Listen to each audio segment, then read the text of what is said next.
Hi everybody, so today we're going to be talking about colour palettes. So this is my second colour video. My first one we were talking about colour theory, which is really very scientific, and colour palettes I feel is a little bit more subjective. There's a little bit more emotion in it, but there can also be some technique as well in putting together a colour palette and what to look out for. So I'm going to talk through all the different ways we can construct colour palettes, how we can find colour inspiration, and how I go about putting together colour palettes for my work. So colour is a really important part of my work. I love colour, and I think my colour palettes are quite distinctive to me. They form a big part of my style and really add to the feel and the mood of my work. So this is an example of a repeat pattern that I did for Papier, and it's got quite a distinctive colour palette, and I'll kind of talk you how I put that together a little bit later. So one thing that we didn't really talk about in the last video is creating contrast. So creating contrast is really, really important in your work. It moves the eye around your picture, it directs people's attention, it helps define one thing from another, and there's various ways that we can create contrast. So the first way we can create contrast is hue, which just means different colours. So we've got green and red, two completely different colours. The second way we can create contrast is with tonal value. So we've got dark and light. This is the same green, I've just added some more white to this one. So that's a big way we can think about creating contrast, is not just having different colours but having areas of light and dark. So that can be looking at where there's naturally shadows and light hitting the scene. So if you're painting from life, you're drawing from a photo, looking at where the light and dark areas are. And what can really help with that is closing one eye or squinting a bit. It can help you just see the big areas of contrast. But if you're doing something more imaginative, it's then thinking about where you can add some contrast of light and dark into that image to provide balance and to move the eye around the picture. So another type of contrast is saturation. So this one is much subtler, but we have a green here, same green we've had all along, and then this one, it's desaturated, so I added a bit of red to it and a little bit of white, and it's just made it grey basically. So we have saturated and desaturated, or bright and muted. And it's really good to think about bringing in muted, desaturated tones into your painting as well. I personally feel like if you have everything really, really bright, your eye doesn't know where to go. It can be a bit overwhelming, and sometimes having a few more muted tones makes your saturated tones look even more saturated and makes them pop, makes them seem brighter. And then the last way that we can bring contrast is warm and cool. So this is very subtle, but we've got this green here has got more yellow, it's a bit warmer, and then this green here is a bit bluer. So this is quite a subtle contrast between these two colours, but this is something I'll do in my work quite often. So if I'm painting something with a lot of leaves, I'll have warm and cool leaves. Or if I'm painting something with a lot of pink, maybe I'll have warm peachy pinks and cool blue tone pinks. So it's just very subtly bringing in another layer of contrast. So I always try to bring in different layers of contrast in my work using all of these different types. But the mistake people often make when they first start painting is they just have lots of different colours and they use them straight out of the tubes or straight out of the box. So they're taking these very bright saturated colours that come in your watercolour set or your gouache set, and they're using them without mixing them. So everything's kind of hits at the same level, everything's very intense, everything's very bright. If they're using watercolours and they're not very confident yet, maybe everything's a little bit watery, but but quite bright as well. And all the colours are sort of, there's too many colours and not enough variety within them. And it can make the painting feel a bit flat, or it can make the painting feel a bit overwhelming. Your eye doesn't know where to go.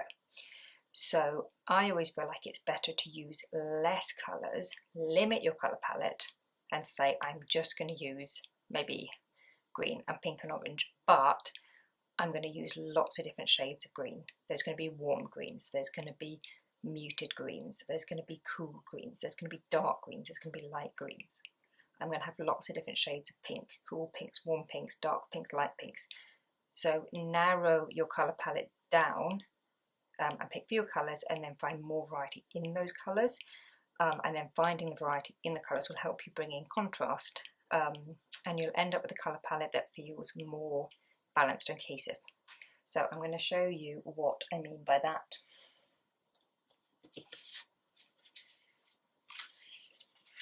So I've got an example of some colour palettes that to me feel quite balanced. So my personal philosophy to putting together colour palettes is to have light and dark, muted and bright, warm and cool, and a pair of opposite colours.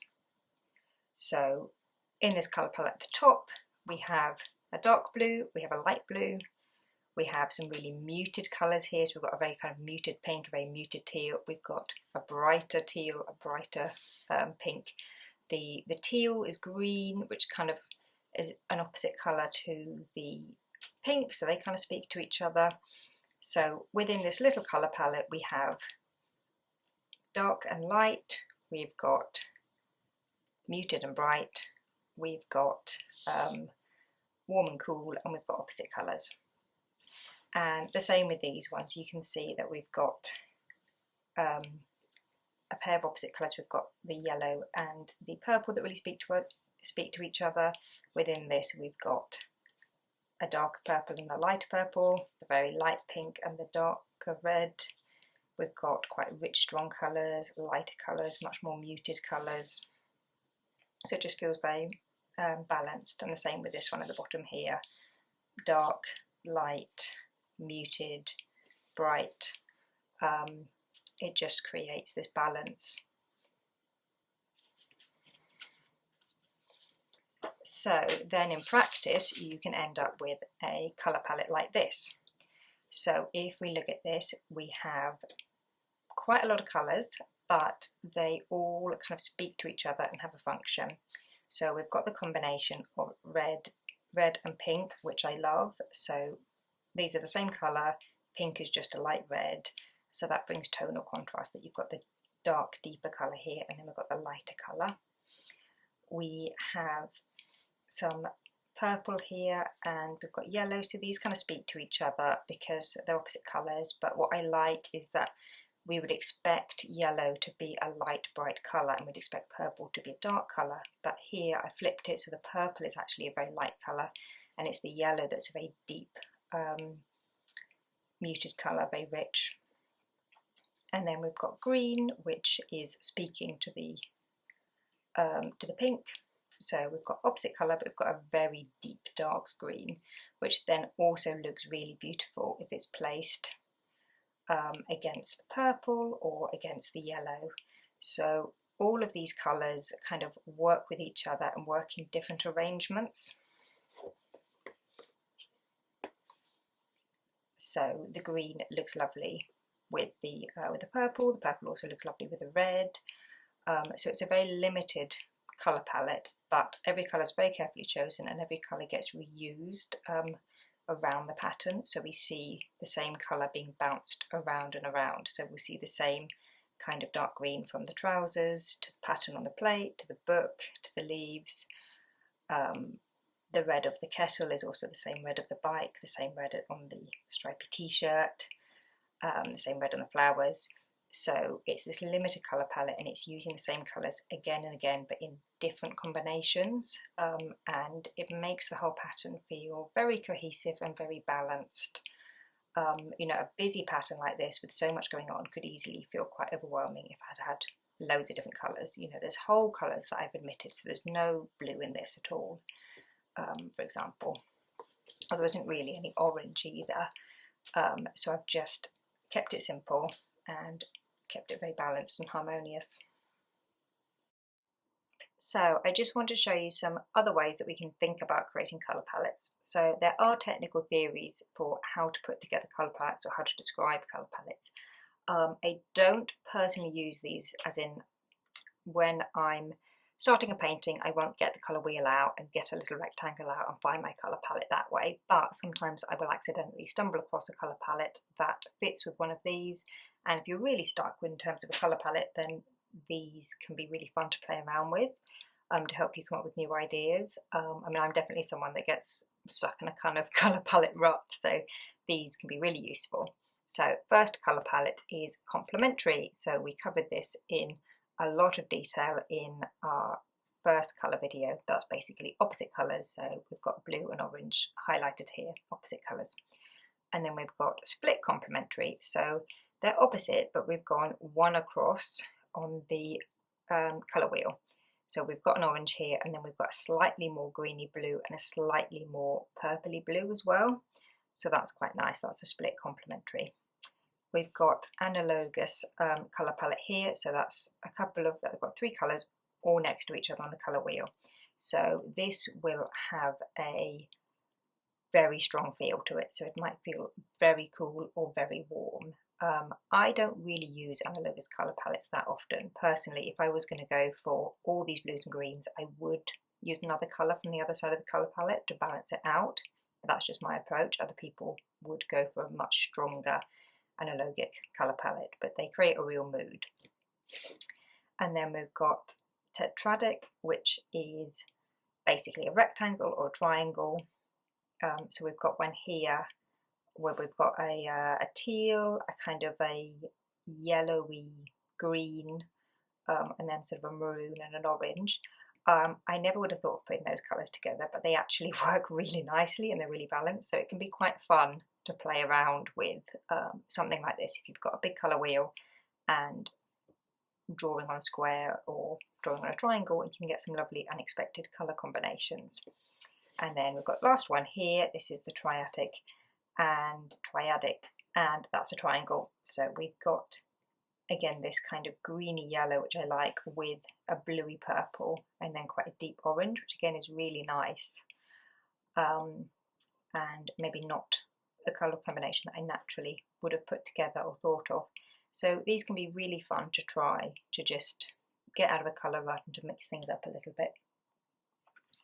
Another way that we can think about colour or put together a colour palette is to think about warm and cool colours. So whether a colour is warm or cool depends on its undertones, and it also kind of depends on its context, what you're seeing it next to. But I've grouped together some colours that to me feel warm and to me feel cool. So as you can see, you can have warm pinks and cool pinks, warm yellows and cool yellows, warm blues and cool blues. Generally, something with a lot of blues will feel cool and something with a lot of reds and oranges will feel warm, but you know, you can get blues that feel warm and yellows that can feel cool, for example. And it's really about the context and how you put the colours together, even reds that can feel cool.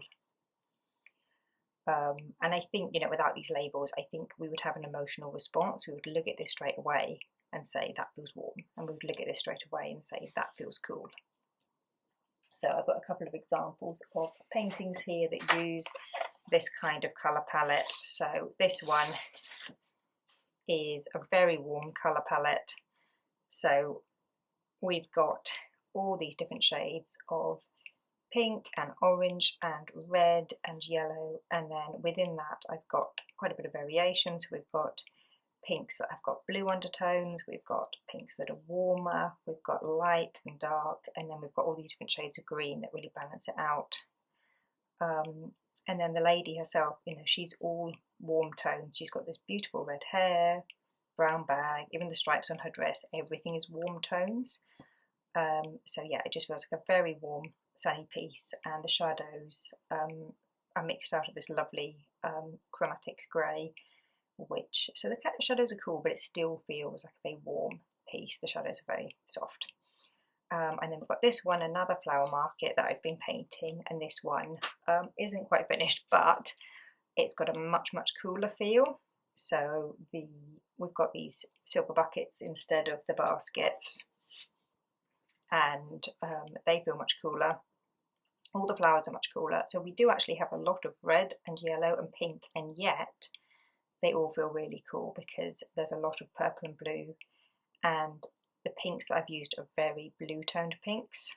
The reds are quite deep, the yellows have a lot of bluey green in them, so the whole piece, in contrast to this one, feels much cooler. And the nice thing about painting a piece like this is you can adjust the colour palette as you go along. The sensible thing would probably be to plan the colour palette beforehand, but I haven't really done that. I just had a vague notion that this was going to be a cool toned piece, and then I kind of worked from there. But if I felt it was getting too warm, maybe too much red, too much yellow, I could do some more flowers here that were purple and blue, and it would bring it kind of back to being a more cool palette. But yeah, I really love putting together a colour palette for a piece like this because I'm always looking at how the different elements interact with each other and talk to each other. So we've got these very deep purple flowers here, which then are really nice against this muted yellow because they're opposite colours, but also because you've got that contrast of light and dark. We've got the different types of pinks. We've got some very cool pink, and then also next to very cool greens. This green's got blue tones. We've got this purple that's very dark and blue toned, so it gives it a very cool colour palette. This piece was fun to do because I would say my work is generally has quite a warm colour palette. So it was fun to do a cooler colour palette because that was a bit of a challenge for me. Not every piece needs to be described as warm or cool. A lot of pieces will have a mixture of both and will be very balanced. So with this one, for example, I feel like it's generally quite warm, but it has cooler tones as well. It feels quite balanced. Whereas these, for example, this is a very strongly warm piece and this is a very strongly cool piece. So now I want to show you some work by some contemporary illustrators that use colour in a really interesting and really beautiful way.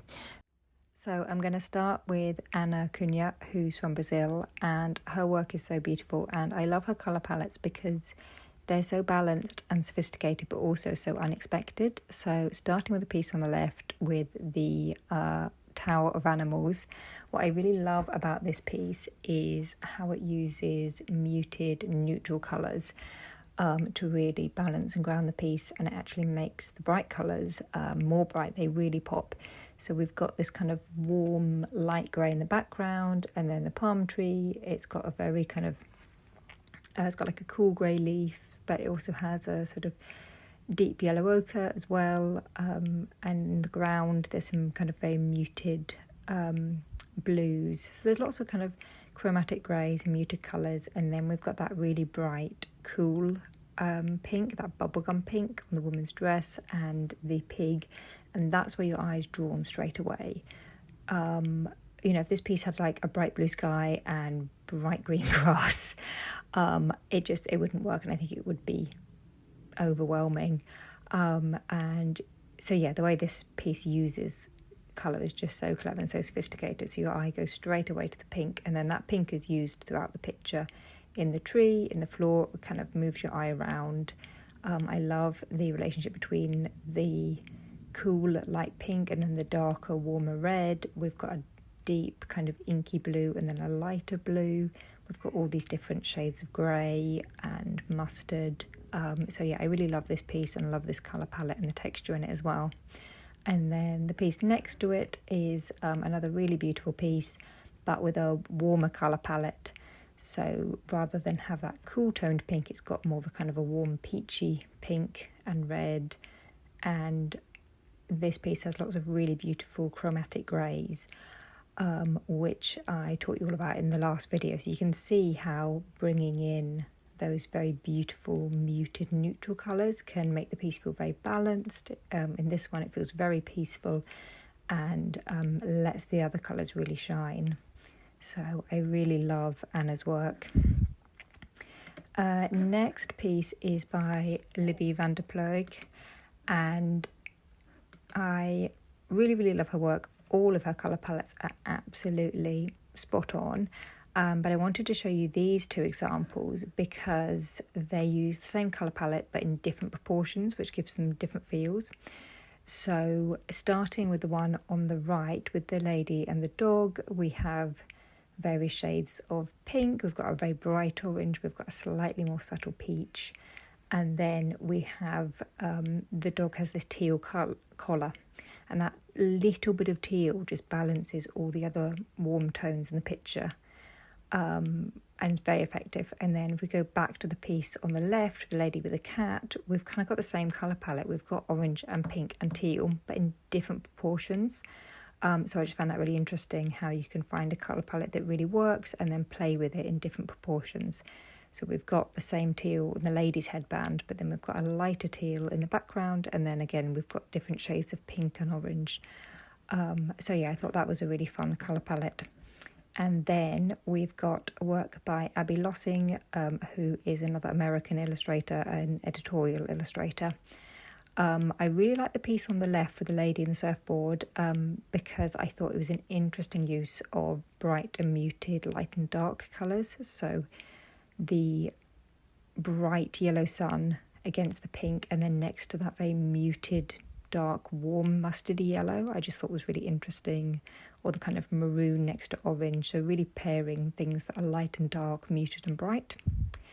And then the piece next to it on the right is an editorial piece, and it shows how a limited colour palette can be used in practice in a commercial illustration. So there's a beautiful limited colour palette, and the same colours have been used kind of to bounce your eye around the picture and to keep it cohesive. So the lady's blue shoes are the same colour as the blue cup.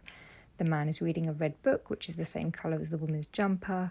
That red is also picked up in the rug that's on the floor. So you kind of see the same colours again and again moving around the image, which is something that I do all the time in my own work, and it helps a colour palette feel really strong and cohesive, and it moves the eye around, and it just makes the whole picture hang together and feel quite sophisticated. So I feel like one of the very best ways to find new colour palettes is just to play, and it doesn't need to be with paint. If you have a lot of coloured pencils or pastels or pens, that can actually be a really fun way to have a bit of a play and put together colour palettes, and you can do it quite quick and easily without needing to mix anything. The only thing I would say is make sure that you've got a wide variety of colour palette, wide variety of colours in order to be able to get some interesting colour palettes. So when I first bought some Neocolor pastels, they came with this set, and while I love the texture of them, I found them really difficult to use because I just couldn't put together any nice colour palettes. And we have every colour there, we've got the whole rainbow, and yet I couldn't put together any nice colour palettes because there wasn't enough colours, there wasn't enough variation. So every colour is intense, every colour is bright, every colour is saturated. There isn't, other than, you know, you've got your black and white here and the yellow, but there isn't a lot of variation in terms of saturation and desaturation. Everything's very bright, and there also isn't a lot of variation in tone. Everything's kind of dark to mid-tone. There isn't a lot of really bright, light colours. So I find it very tricky to use these to create a whole painting. So I bought some more Neocolors, and then I was able to put together beautiful colour palettes, and you can see here I've just been having a play with them. But yes, if you just have a small set of pastels or pencils or pens and it looks like this, you have a rainbow, it will be hard to put together nice colour palettes and get balance in your painting because these are all bright. So what you really need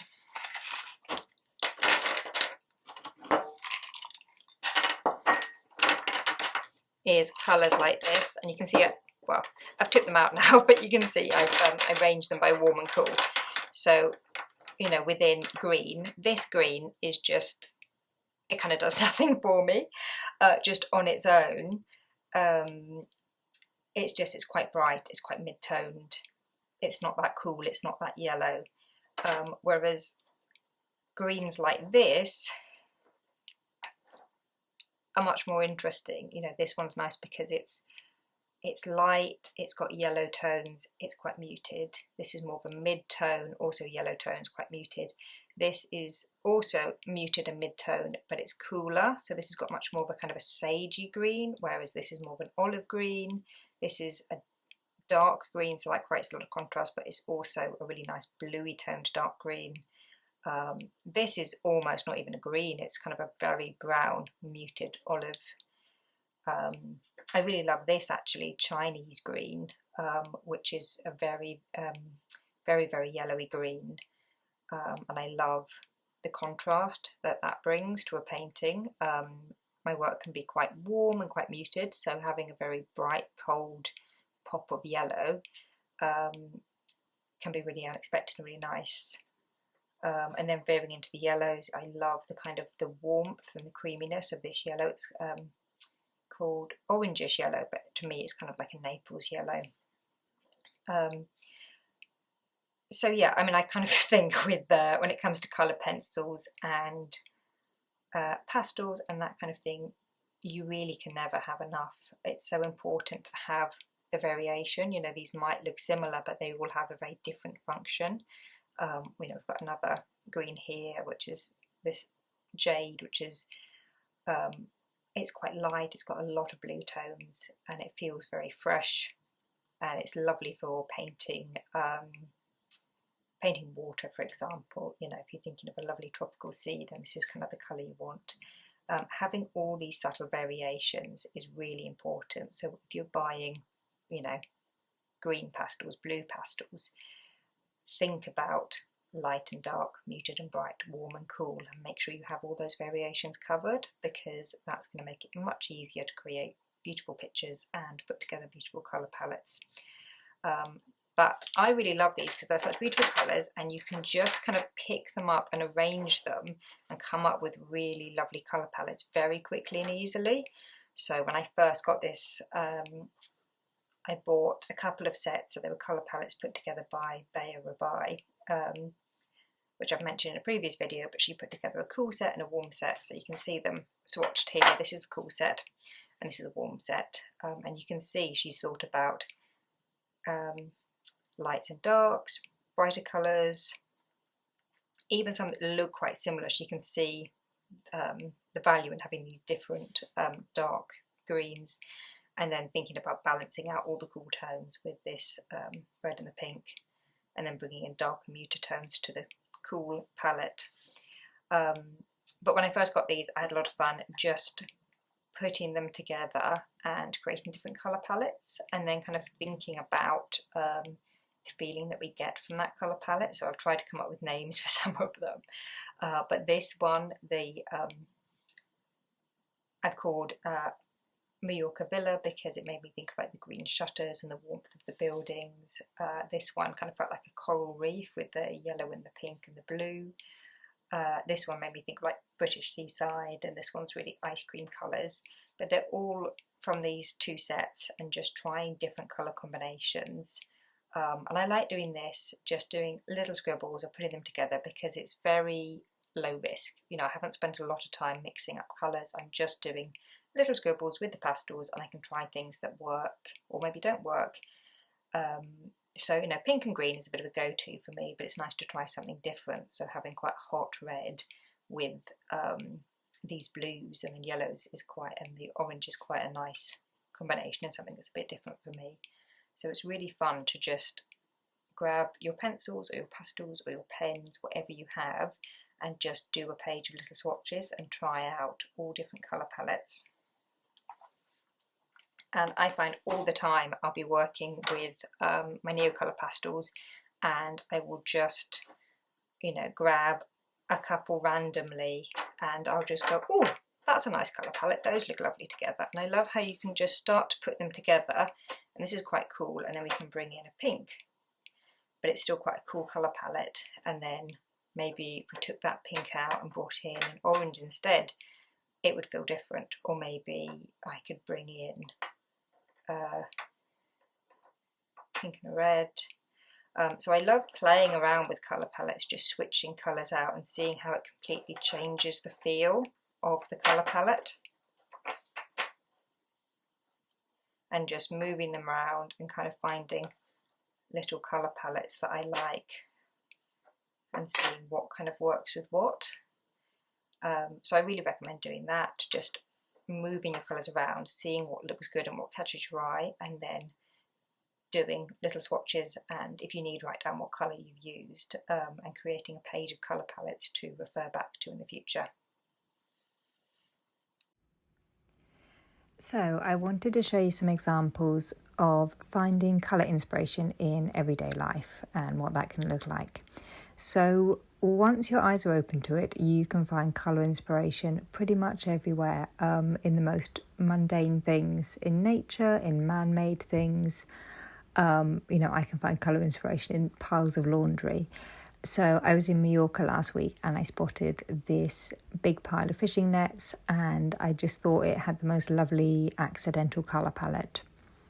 So I took a quick snap, and I've used Procreate to pull up a colour palette. So I've used the eyedropper tool to pick up the colour from various areas in the photo, but there's apps that could do that for you as well. So you'd upload the photo and then the app would pull up the colour palette for you.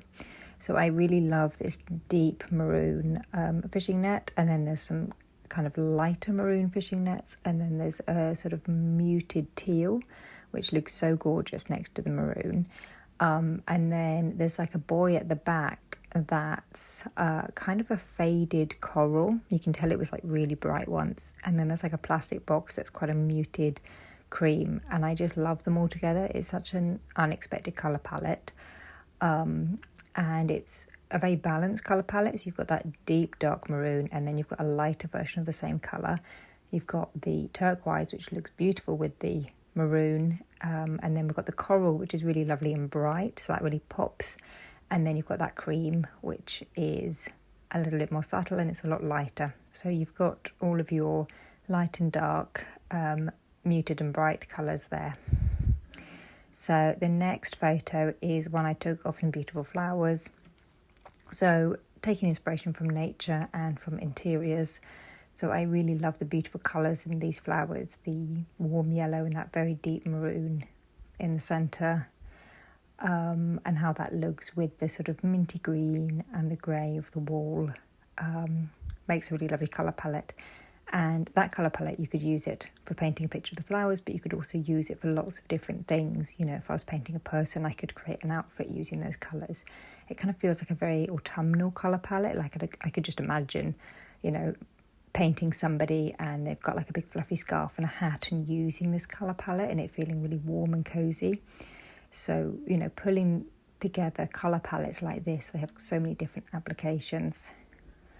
And finally, this is a photo I took a long time ago, locally in Suffolk. And I just really loved the colour palette of this beautiful kind of reddy pink wall with the blue door, and then the way these purple leaves look against it. They really balance it out because the red wall and the blue door are both quite intense, strong colours. So then having this darker, deep colour really grounds it and balances it. And it's quite nice taking a photo of quite a limited colour palette, really zooming in. So rather than taking a photo that's really busy with tons and tons of different colours in it, it can be quite difficult to pull a cohesive colour palette out from that. Taking a photo of just a very small area like this, and then looking for all the different subtle shades. So areas where the door is in shadow, area where the door is lighter, and pulling out all the different shades like that can help you find a really lovely balanced colour palette. So I hope that was inspiring and you're ready to start painting swatches and coming up with your own beautiful colour palettes. As you've seen, there's no one right way to create a colour palette. There's lots of different ways you can go about it, from using more kind of scientific methods, from just playing with colours, to going for a warm or a cool colour palette. I have my own personal kind of guiding principle, which is my light and dark, muted and bright method, which I really like using. So yeah, I hope you feel inspired to start filling up some sketchbooks pages with swatches and go looking for colour inspiration in everyday life.